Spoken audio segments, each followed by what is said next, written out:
Ladies and gentlemen, welcome the coolest man in the galaxy, Billy Dee Williams.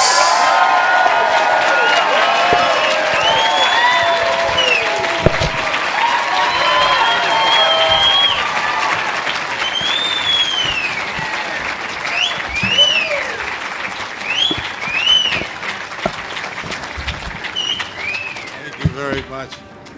I have a mic on. I don't know if I need this mic, do I? Can you hear me? The mic's not working, guys. Here, use this one. Yeah, okay. Can you hear me now? Yeah. Okay, great. Where is it?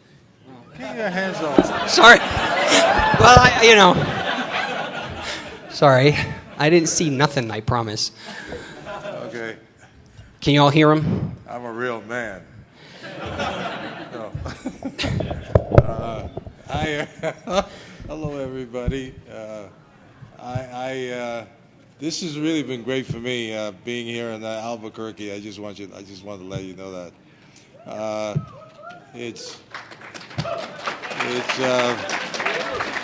It's been about 35 years. I was here about 35 years ago. I did a movie here called The Take with Vic Morrow. And I had the greatest time in the world here at that time. And I'm having a really nice time here at this time. So thank you very much for coming in to say hello to me and hanging out with me and all that kind of good stuff. Anyway. Sweet. Okay, so guys, don't be shy. If you've got questions, put your hands in the air. That way I don't have to do all the work. So do I even have to start? No, we do. We have a question down here. So who's running with microphones? Come on. Here we go. Yay. Hi. Bye. Hi. Hi. Oh, wait. There's two. Oh, wait. We're going to do this young lady here in the front first. So hold your question. Sorry. Hi. I saw you on Jimmy Kimmel Live. Do you have any more funny skits coming up? Oh. The commemorative plates. Yeah. I don't know. That always somehow comes up in sort of an impromptu kind of situation. I might be out having lunch or at the gymnasium, and all of a sudden Jimmy Kimmel will call me up and want me to come on the show that day or the following day. So it sort of comes and goes. If something occurs that's really topical and funny, then he'll call me up and we'll do these silly little things called the commemorative plates, which I really enjoyed doing, actually. The same as whenever anybody asks me to do anything with humor, I'm always looking forward to doing it, like the robot chicken stuff, and which I really thoroughly enjoy, with working with Seth Green and Seth MacFarlane and all those people. Sweet. All right. Now say your name first. What's your name there in the back? Azure. Hello. Okay. What's your question? I was wondering, why do you think George Lucas changed Star Wars so much? What did he do? What? Why did George Lucas change Star Wars so much? Why do you think? Change it? You're talking about special edition and the Blu-ray added scenes and stuff as well? I think he should have kept it regular, but why do you think he changed it? So I think the better way to ask the question, Billy, is we had the original cut of Star Wars and Empire and Jedi. Why did he do so much CGI? He added stuff to them. What did you think about that? All the extra scenes, the deleted scenes. Yeah. I haven't seen any of it, so I can't really make any real comments about it. But I don't know. I think it's when you have a lot of this new technology around, I guess you want to kind of play around with it and experiment with it, and why not? It's a creative form. It allows for all kinds of creativity. It's okay. However, I think there is something to be said about leaving certain things alone. Like when I did Brian's song, that was it made such a huge impact on people's lives that they went and decided to do a second one, and that's one of those things that you should leave alone. There's certain things you should leave alone. However, George Lucas, it's his stuff, so he can do whatever he wants to do with it. Who here likes the original cut? Raise your hand. What did they do? What was the Blu-ray? What was different Well, the about Blu-ray it? is like the third time he's changed the movie, because they had the special edition where he added some deleted scenes, and then they had before the Blu-ray came out, they had the DVD thing that came out, and they like enhanced the stuff that they didn't fix in special edition, and then the Blu-rays they've supposedly fixed more. You know, sometimes they have this thing called the director's cut. You know, sometimes there's so much footage, and you have to you have to choose from all of that footage that you have. There's like thousands of feet, maybe thousands of feet of footage, and you have to sort of put this idea or story together, and you have to use what you think you should use and omit a lot of other things. So it's probably an opportunity, and I think it's traditional in filmmaking anyway. It's an opportunity to play around with it and see what else you could do to unravel the story. So I think it's a pretty traditional thing to do. I mean, he's got now it's going. I guess you guys have seen the three-dimensional stuff, right? Have you guys seen Star Wars Episode 1, 3D? Yeah. What did you think of that? I liked it. I thought it was way cool, and I wish they'd release the others. I liked it. Well, they are. They're doing one a year for all 6. Yeah. Awesome. Can't wait. Yeah, I got to check that stuff out. Billy, seriously, don't tell them that. Okay. They admire Yeah, you. I was lying. I It was just great checked it seeing out. Star Wars on the big screen again, in whatever format. It was awesome. Yeah, I want to see it on the big screen again too, for my own reasons. No. Well, here, let's go on that question, Billy. I have a question for you, speaking of deleted scenes. In all of the history of film that you have done, was there ever a scene that you remember filming, but when you went to the premiere it wasn't in there and you went, damn, I wish they had kept that in? Did that ever happen? Not in the Star Wars. No, in any film you've done. Oh, Yeah? for sure, definitely, yes. Would you care to elaborate on perhaps Well, what I mean, film it was? you give me. Let's see. I can't think. I can't really think of. Think about it. I can't think of it. I Okay. can't think of anything really specifically. Okay, if it comes to you, let us know. Okay, who's running with mics? There's a young lady. Oh, you've got it already. I'll let you handle it. What's your name, dear? Hi, I'm Regina. Regina? Yes. What is your favorite Star Wars moment or moment from filming on the set, and who's your favorite character? My favorite moment is standing up to Darth Vader and surviving it.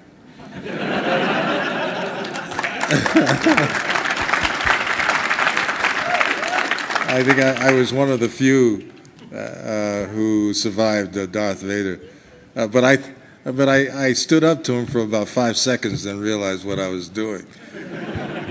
But that was one of my favorite moments. Sweet. And of course, meeting Princess Leia was my other favorite moment.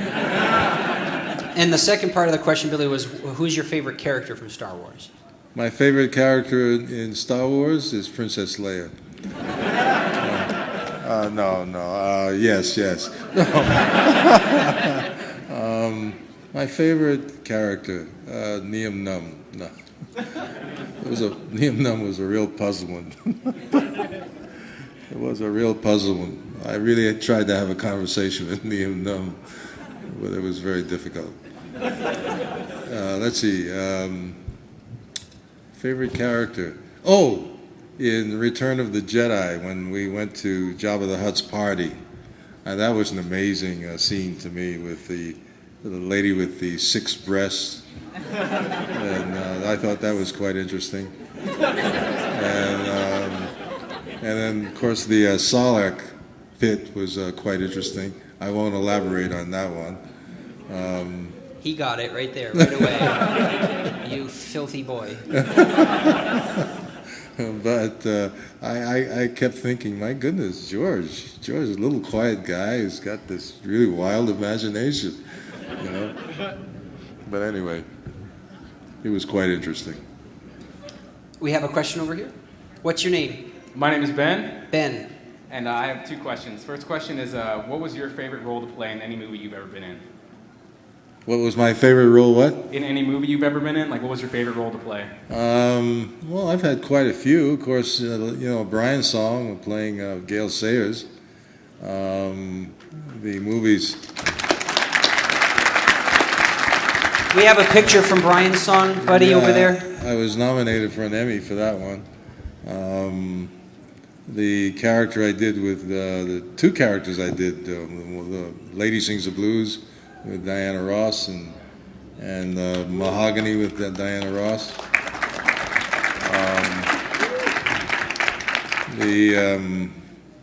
A lot of stuff I did. Yeah. The Bingo Long Traveling All Stars and Motor Kings. That was a good. Okay, he character. told you to pick one. That's like all of them. And then let's see what else. Okay, that's enough. All right, and then the second question I had is more of like an inquisition, but somebody told me you're the spokesperson for Colt 45 malt liquor. Is that true? Oh yeah, I did it for 10 years. I think we have a picture of that also, right, buddy? Yeah. Please? We should. There you go. But back in those years, I also had a fragrance out. I had a fragrance called Undeniable by Dee Williams. I did it through Avon. Yeah. For 8 years. 9 years. Anyone for 10? 10 years? He thinks he's... Who's up? There we go. Green Lantern. Hey, Keith Decker here. Big fan of your work. I was just wondering if you ever heard of the blaxploitation fan film that was made about your character in Star Wars, the Black Star Warrior. They actually were showing it earlier today. I was just wondering if you ever heard about it, because it's awesome. It really makes No, it. I never heard of it, no. They were showing it here? Yeah. Who has a copy of this film? Matt Haley does, and he's actually an artist in Artist Alley. You should check him out. He's the guy who... Okay, your job when you go back down to the floor is to go get us a copy of it. I'll do everything in my power. Well, you are the Green Lantern. I mean, don't wear the costume if you can't deliver. Very true. That makes perfect sense. No, seriously, get us a copy because I have no idea what that is. It's awesome. It's awesome. Okay. Who's got the mic? Who's got it? Sweet, over there in the back. Yes, what's your name, sir? Michael. Michael. I know, I'm not sure if you were one of the ones, but I know when a lot of the cast members were in Star Wars were traveling to England, you all had to write coach because of a budget problem. So what did you think of that, or did it just bring you guys closer? We had to write a coach? No, the main, not the main four, no.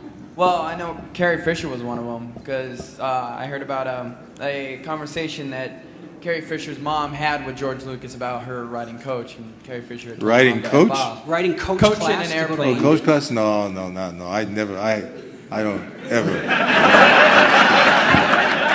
I think. I can't even remember when I wrote coach class. Who made up that? Who'd you hear it from? It's just Star Wars banter. I heard. That's why I was confirming it. Or That's why it's a rumor. Yeah. No. Not there's look. There's nothing wrong with writing coach class. For those who ride coach class, it's okay. It's cool. Yeah. Says Billy Dee Williams and his assistant, who always rides in coach behind you in first class. It's fan-friggin-tastic. And just real quick, was the character of Lando really loosely based off you? Because I know he's more of your personality style. You mean cool and Exactly. and suave And sexy. and handsome. Yeah, I think so. The answer is yes. What other dumb rumors do you want to know the answers to?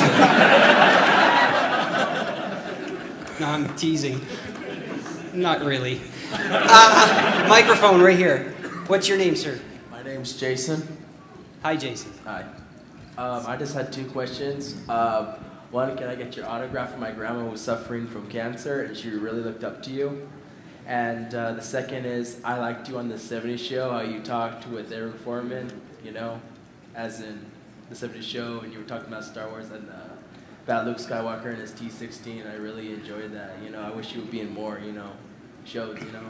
That's more of a statement than a question, Tim. Well, I'm just saying, you know. And you can come buy an autograph downstairs after the Q&A.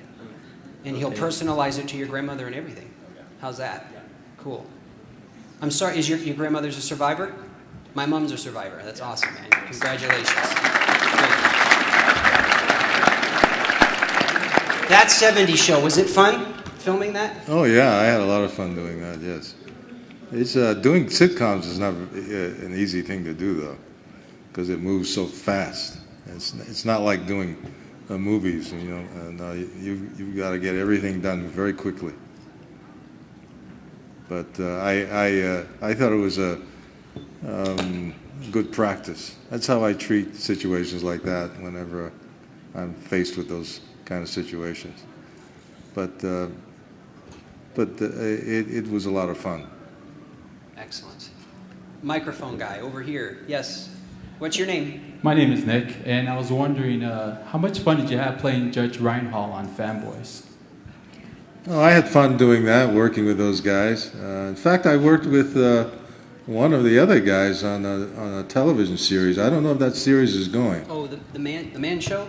Or no, right?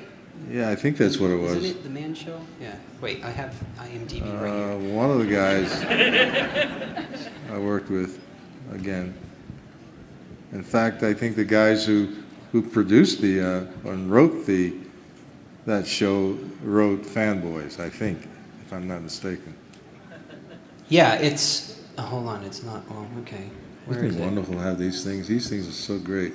You know, when you want to find out something, you just pull it out of your pocket and... It's... I'm looking up Fanboys because if you did a cameo on it, IMDb doesn't credit it, but the guy... Dan Fogler, that's who it is, and it was his show that you did. Right. On CBS, I think it was. Right. Yeah. Dan Fogler, you guys all know who it is, right? Wow, you guys are so quiet. Okay. Hi. Hi, what's your name? My name is Taylor. Taylor. I really enjoyed you as Harvey Dent in the original Batman film.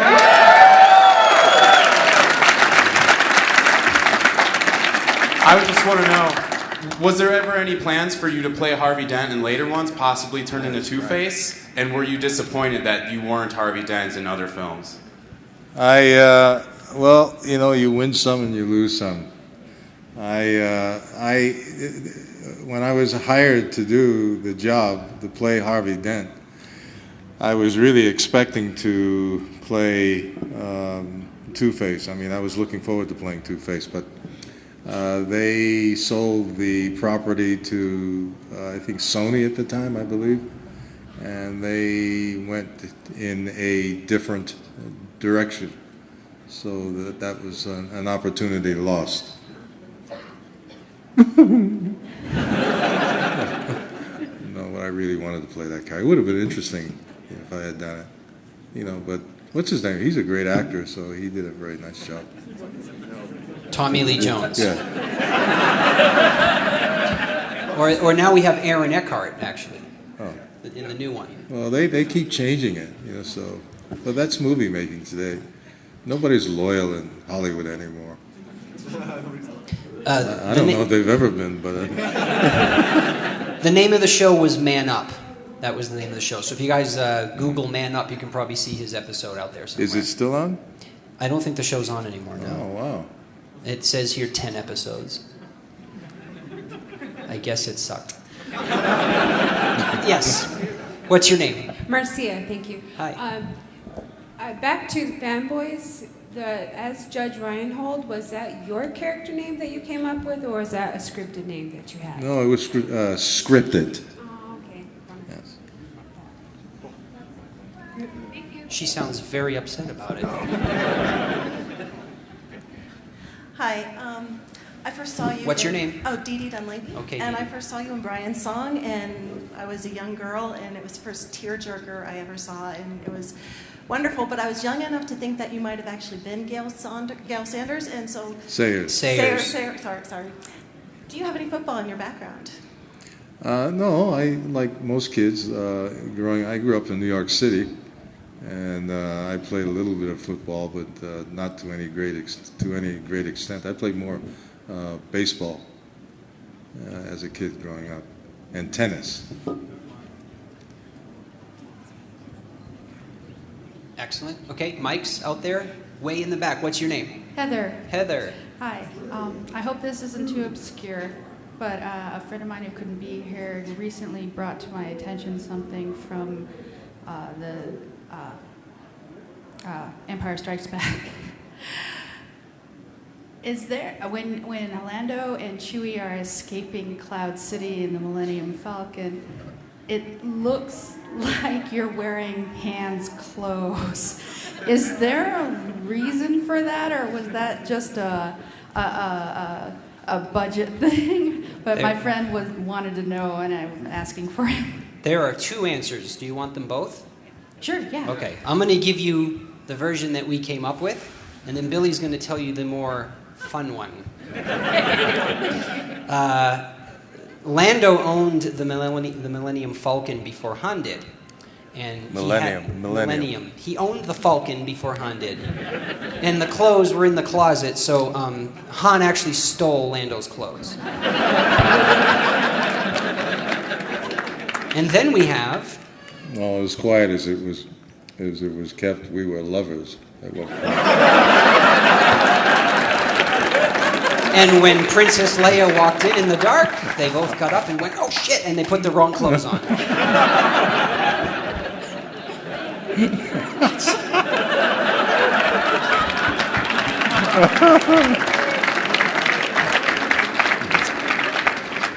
Do you want the real answer?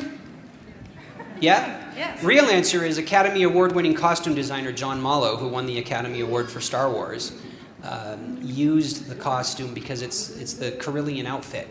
And so just like men wear tuxedos in our reality, it's something that he felt as a costume designer was a uniform that all men there would wear. So it was John Mallow's fault. Or Princess Leia's, which is more fun. Thank you. Microphone right there, right? Yes, what's your name? Hi, my name's Trina. I was wondering, did you play yourself in the Boondocks?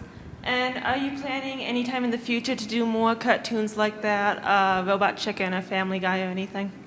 Yeah, actually, the Boondock, that was me, wasn't it? I mean, it was my image, right? Yeah. Yeah, well, yeah. But it was a cartoon image. Yeah. Oh, okay. There's one actually I've been involved with, which I'm not at liberty to talk about. Cool. But I think it'll be out soon.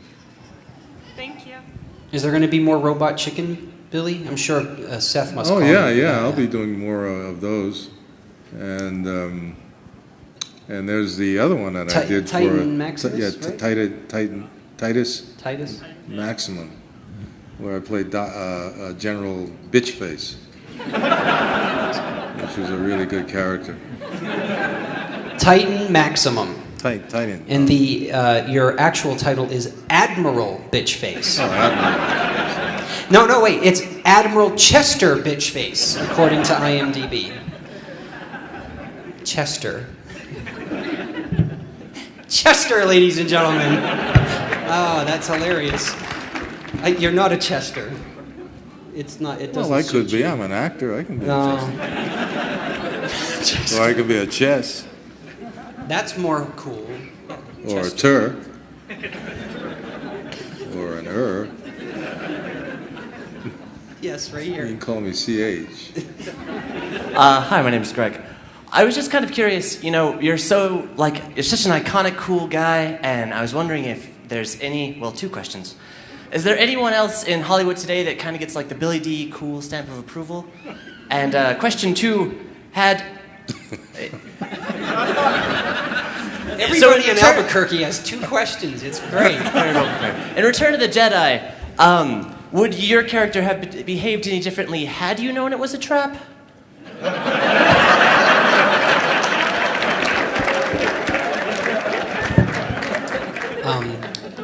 It was 30 years ago, so let's catch him up. When you're in the Falcon blowing up the Death Star, Admiral Akbar yells out, "It's a trap!" So had you known that going in, would your character have made a different decision? Oh no, because I was really looking forward to doing something heroic. So no, I would not have changed it. No. And what was I actually wanted to do something even bigger. I wanted to have a bigger heroic moment. What, blowing up the Death Star wasn't good enough? No.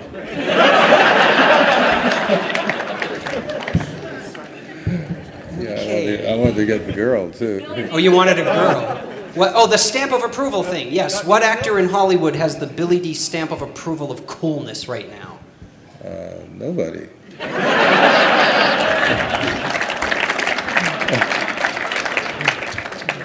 There you go. I worked very hard for this coolness. It took many years to cultivate this. Hello. I am so having a stamp made that says Billy Dee approved. And when you sign autographs, we're going to stamp it on it. I got my little 4-year-old grandson. He's doing I have him on my phone doing my line from Empire Strikes Back when I first meet Princess Leia. Hello, what do we have here?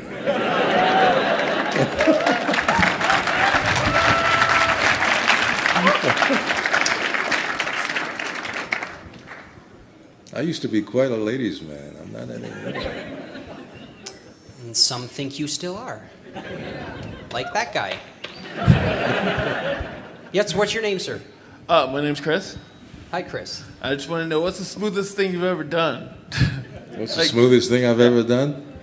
Just personal, but professional. What do you think is like the pinnacle of your smoothness? Well, I don't know. I don't think I should really discuss this. Read my book. You have a book? There will be. Oh. Coming soon to a galaxy near you. Yes, I can't see who it is, so say your name. Scotty. Scotty, hi. Throughout Empire and Jedi, Lando and Han always had this really kind of like easy dialogue back and forth with each other. You know, it was really believable that they were old friends. They knew each other for a long time. I was wondering, did you kind of have a camaraderie like that with Harrison Ford? Yeah, we had a nice amicable relationship and easy relationship. Contrary to a lot of stories about us not getting along, but that's not true. Is somebody you play beer pong with then? Sit down. What? He was just saying what a good actor you were to come off that well that you could be buddy with Harrison. Who's got another question? No, he's a very, very nice guy, you know. And the thing is, one of the things that I was always really impressed with, as far as Harrison is concerned, was his relationship with his sons. You know, I always think that whenever I see a man with a good relationship with their boys, I think there's something really exceptional about that person. And he's a great father, and I really admire him for that. Now, as we're waiting for more thinking caps to go on, I'm going to ask the audio-video guy there, bring up some pictures of the paintings, okay? Aside from being an award-winning actor, Billy is also an award-winning and accomplished painter. And I'm going to have you tell, what was the award that you, it's like the Oscar of the art world. Yeah, well, I was, when I was 19 years old, I was nominated for a Guggenheim, and as a painter, but I won a Hall Garden, which is comparable to a Guggenheim. But I have a painting in the Smithsonian and in the Schomburg in New York.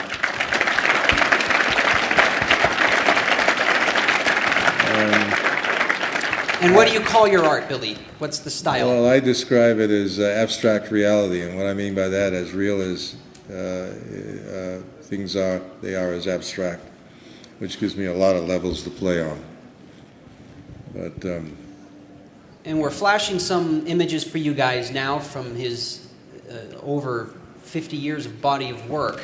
And you can also see more images if you go to his website, bdwworldart.com. But you're only going to see some of the stuff. I Only mean, some. I have tons of stuff. Yeah. And you can actually order pieces online as well. And we actually have a limited edition lithograph available at the table that he did.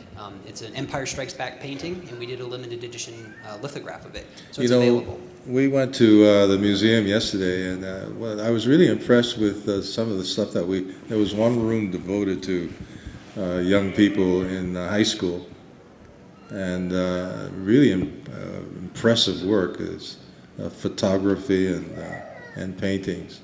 And I thought, what a great idea, so I have to commend whoever the legislative body in this in Albuquerque for doing that. I think it's such a wonderful thing to give. How do you say it? Give me a word. Give them a chance. Give them a break. Yeah, or showcase there. Thank you. You're welcome. He and I work very well together. He's like my son. He's like my father. I love him to death. So anyway, it was nice to see them showcasing all of that wonderful talent. Really, really, I was really impressed. And if you guys are locals here, you should go check it out at the Art Museum. Support your local community because it's fantastic stuff. You got more questions? Someone? Yes, over there? Over there. What's your name? Hi, my name is David. Mr. Williams, I would like to get your take on what happened in Return of the Jedi when Lando Calrissian made a promise not to put a scratch on the Falcon, and when he came back, the satellite dish was already broken off. Oh, wow, we've never had that question before. Yeah, you promised Han that she won't get a scratch. That was your line to Han about the Falcon. And you, maybe Nine Num did it, but one of you bumped the Falcon and the satellite dish got ripped off. So behind the scene, deleted take, what happened? Did Han get mad at you? Did you have to pay for the fix-up of it?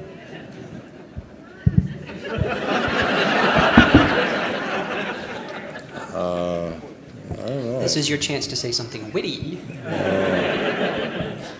Like, he needed a new dish, so we got him a new one. Something. I don't know. I don't know what to say about that. You say something about it. I just did. They needed a new dish. It was on purpose. How about this, David? You have the next 5 minutes to come up with an excuse that we will use at future Q&As. How's that? Okay, think about it. You got cable instead. Nice. Got cable instead with 1,000,000 miles of cable. Yes, right there. What's your name? I'm Jacqueline. Hi, Jacqueline. I need to ask, if you had to choose between acting and painting to live off of, which would you choose? Well, I live off both, actually. Well, if you had to pick one. I live off both.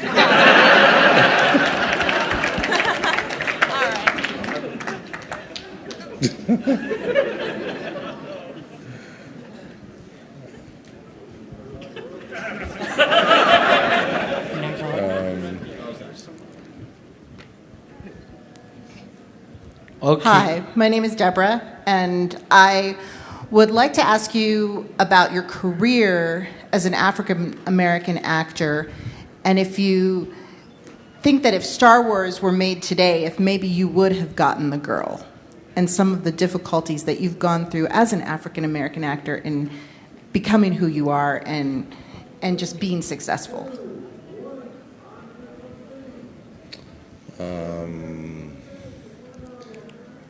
I tell you the truth, I really don't spend too much time thinking about stuff like that.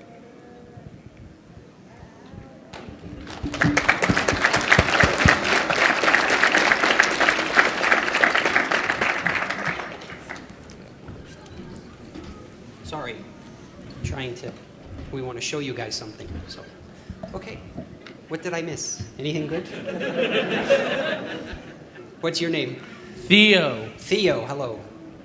Yeah, I want to ask Billy D. What's it like doing that fake commercial on Undercover Brother? You know, for Gerald's Fried Chicken? Yeah, you were singing. Yeah. The fried chicken. Gerald's Fried Chicken, it's butt kicking. We do chicken right on. Well, I had a lot of fun doing that. That's one of the funniest movies I've ever worked on. It was hysterical. To me, it's classically hysterical because I've never seen anything like it before. And that was Undercover Brother, right? Yeah. That film, right? Yeah, Undercover Brother. Undercover Brother. Yeah. No, that was fun to do. In playing that character, the general. I was a general then. Yes, you were. Yes, okay. You got promoted to admiral when you did Titan Maximum. Man, we are just like, we don't even know what we're talking about. Is there another question? Are we there? Oh, no, not yet. Okay, AV guy? Not yet. Oh, the Facebook thing's not going to work? Great. Well, here, bring up the Twitter thing at least. We want you all to follow Billy D on Twitter. And we're going to flash you the address up there. So, eventually. And also Facebook, if you guys, there is an official fan page for Billy. It's Facebook.com/pages/Billy D. Williams. Make sure you put the pages in there, because otherwise you're going to get some guy who's faking to be Billy D. Williams, and it's not him. Okay? So that's cool. We have a few more minutes. Any more questions? Yes? Yeah, it's me again, Theo, and Hi, I was Theo. going to tell you that I'm also on Fanboys. You were on Fanboys? Uh-huh, as an extra at the very end of the movie. Cool. I was Wookiee Boy. Sweet. The entire room is going to mob you at the end for autographs. Get ready. Okay. Okay. Oh, have you come up with the explanation? Actually, I have. Excellent. What is Okay, it? so Mr. Calrissian was the mayor of Cloud City, right? So after the celebration at the end of Return of the Jedi, he goes ahead and gets the parts from the Death Star that just blew up, repairs a Falcon, and turns it into an even better machine called the Aluminum Falcon. The Aluminum Falcon, right? Yes, Aluminum Falcon. That's so he turned it into a better machine. Robot Chicken, Aluminum Falcon. Oh, well, I missed that episode. Sorry. Oh, but that's how you're connecting it. Yeah. So the one we see in Robot Chicken is the one that Lando fixed, and that's what he made. Sure. Am I getting it? I'm not getting it. Just come talk to me later, because I'm going to have to write it down. I'm going to have to give you credit. Okay. Any more questions, guys? You want to hear a dirty joke? Look at you're like, really? Yeah, Your mind is in the gutter, dude. Sweet. Go ahead. He wants to know, Billy. A pig walked into a pen. I have a question.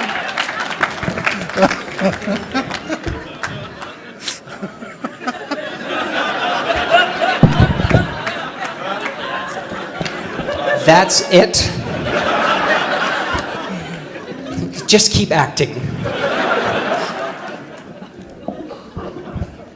Yes, what's your name? Simon. Simon. So special effects have evolved over time. How has it made your job in acting either easier or harder? Wait a minute.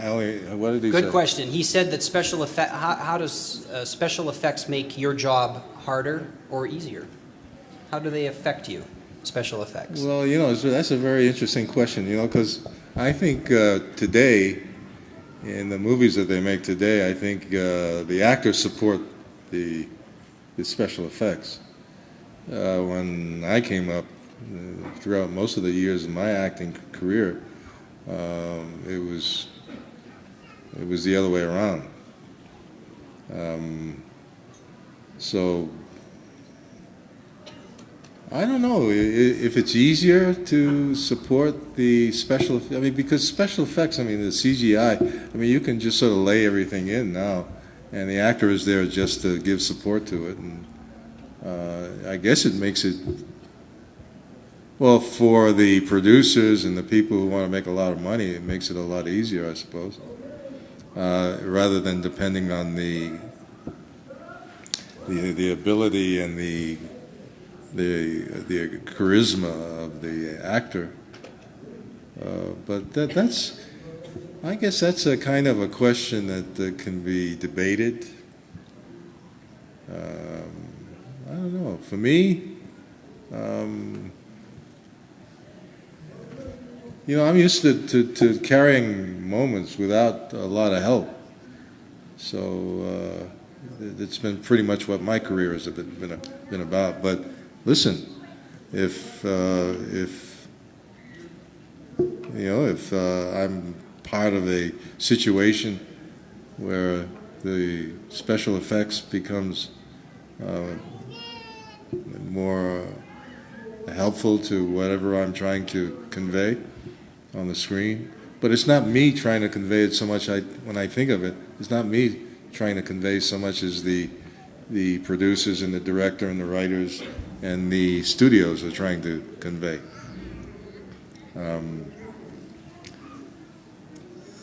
Movies is funny, you know. Movies is not so much about good acting. It's about good acting. If you happen to be a very good actor, that's good. But it's more about how much presence you have on the screen. Because there are an awful lot of actors who have a lot of presence, but are not the best actors in the world. So that's why you have the cutting, you have editing. The editors really are the unsung heroes of a lot of these movies in sort of piecing and putting a story together and making an actor look good. But I think in movies it's more about personality than it is about the actor. Although the acting, as I said, you know, if you happen to be a good actor, that's good. Thank you. Mm-hmm. Excellent question. Any last questions? Because we have like maybe time for two more. Who's got the mic? There? Yes. What's your name? Nolan. Hi, Nolan. Hi. Hi. And your question for Mr. Williams is? Is acting hard or is it easy? I would say it's hard. And I mean, it might be easy for a lot of people. I don't know. I guess it goes back and forth. It can be easy, and it can be hard. It depends on the character you're playing, and it depends on if you're playing a character in a story that's very well written or a story that is not very well written. So you have to compensate. You have to find ways to make it better. So it has both elements of being easy and being hard. Are you an actor, Nolan? No. No. I'm only a kid, a 7-year-old kid. Well, you know something, Nolan? I started acting when I was 6.5 and 7 years old. There you go.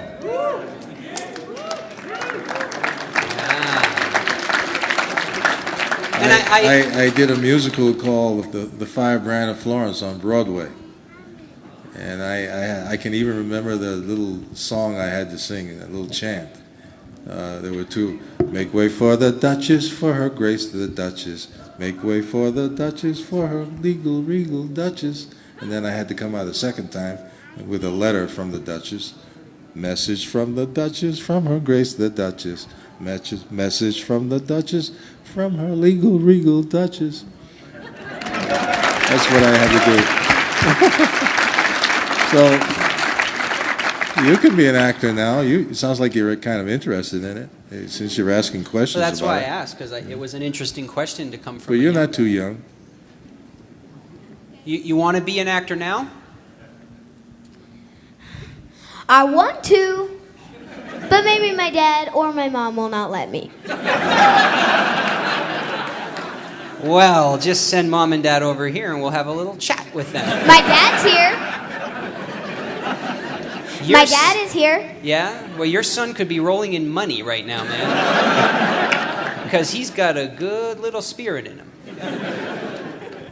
Good luck, Nolan. Thanks. Yes. Hi, my name's Alex. Give him a round of applause. That's good.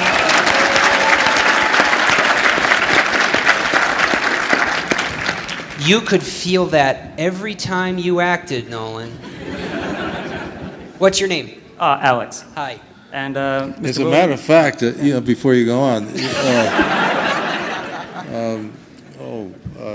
one of the actors here at the Comic-Con, Comic Expo. Was sitting next to us. Oh, Dean Stockwell. Dean Stockwell. I don't know if you guys know it. He was a child actor. I remember him when I was little in movies. His very first movie that I remember seeing him in anyway was the boy with the green hair. Anyway. The point we're making, Nolan, is you can be any age and be an actor. So go for it, Dad. So, Alex. Yes. Hi. Hi. What do you want to know? Yes, in the movie Nighthawks, I heard you had to study with real New York cops for the role. And how was that experience, and how was it working with Sylvester Stallone in that movie? In Nighthawks, did you study with real New York cops? Oh yeah. We went out with the cops looking for perpetrators, and that was quite an experience. Did you get to have a gun? Oh, of course. No, a real one. Oh, a real gun, yes. Really? Yes. That's so cool. Did you shoot anybody? No. Yeah, we probably would have heard about it. No. But they usually give you real guns with blanks in them. No, I meant when you were out on patrol with them, did they give you a real gun? No, we were just driving around in these vans. And they're out in New York City, on Randall's Island, there was a special precinct for these particular guys who were pretty wild. They were really crazy. They were really troubleshooters. They really loved going out and going after the bad guys. And those are the guys we spent all of our time with. Was it dangerous? Did you see something, a drug deal going down, or did you bust anybody? Yeah, we saw a couple of things go down, people being arrested. Sweet. See, another exciting thing you can do as an actor, Nolan, is you can go hang out with cops. Or to make your dad even more proud, you could rob somebody. Either way, you'll hang out with cops. We have time for one more Don't go robbing anybody. Yeah, that was true. We have time for one more question. Who gets the last question? The Flash. Yes. What's your real name? My name's AJ. I'm from Talk Nerdy to Me. I have a question. You're from what? Talk Nerdy to Me website. Talk Nerdy to Me? Yes. I'll skip that part. But your question is in Empire. I think it's very clever. That's a very clever. Why don't idea. you talk nerdy to him then? Come on. I love the nerds. I'm a nerd lover. Thank you. In Empire Strikes Back, does Lando personally know Wilbur Hood? Who? What? It was nerd language. It is nerd language. He's still in a juicer in Empire when the evacuation happens. Wow. Did you get that question? In a juicer? Well, it's ask supposedly the question a droid again. part. Ask the question again. We missed it. Lando Calrissian, does Right. he personally know Wilbur Hood? Who's Wilbur Hood? The guy that created the juicer? No, he's running out. You have to watch the movie. Wow, the lights are on. That means we need to go. Listen, I want to thank everybody. This has been really a lot of fun, and thank you for coming out. It's so nice to see everybody. And the coolest man in the galaxy, Billy Dee Williams! Have a wonderful life.